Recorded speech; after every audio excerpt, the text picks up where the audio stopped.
Pada bulan Juli tahun 1989, di antara Gunung Kurodake ke Gunung Asahi di Taman Nasional Daisetsu-sultan Jepang, dua pria asal Tokyo hilang saat sedang mendaki gunung.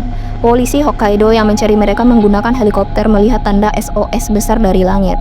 Saat diteliti oleh polisi di daratan, tanda SOS itu dibuat menggunakan 19 pohon purja yang mana satu pohonnya memiliki rata-rata panjang sebesar 5 meter. Tidak lama kemudian, kedua pria yang mereka cari ditemukan 2 km di utara tanda SOS tersebut.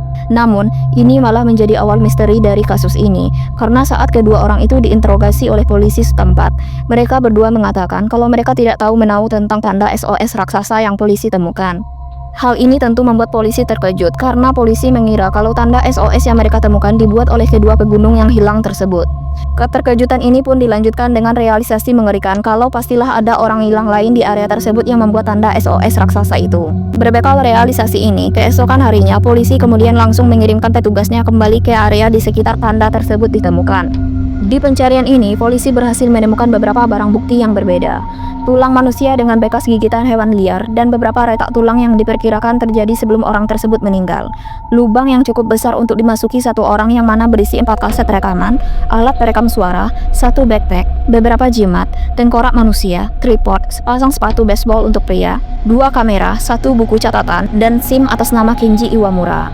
Kenji Iwamura sendiri adalah pekerja berusia 25 tahun yang berasal dari Konan, prefektur Aichi yang telah menghilang semenjak tanggal 10 Juli 1984 saat dia sedang melakukan hiking di Asahi Dake. Sewaktu Iwamura menghilang, polisi sempat mencarinya atas permintaan orang tuanya, namun gagal menemukan satupun barang bukti. Namun, ditemukannya barang-barang Iwamura justru menambah misteri dari kasus ini karena keluarga dari Iwamura kemudian mengatakan kalau backpack yang ditemukan beserta identitas Iwamura itu bukanlah milik Iwamura. Dan lebih mengherankannya lagi, suara di kaset rekaman yang salah satunya berisi suara seorang laki-laki muda berteriak, itu bukanlah suara dari Iwamura.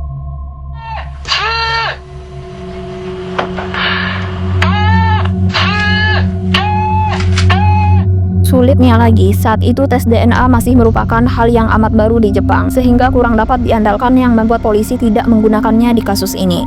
Jadi, tidak diketahui apakah tengkorak dan tulang manusia yang ditemukan beserta identitas Iwamura adalah tengkorak dari Iwamura. Namun, misteri terbesar di kasus ini adalah siapa sebenarnya yang membuat tanda SOS raksasa tersebut.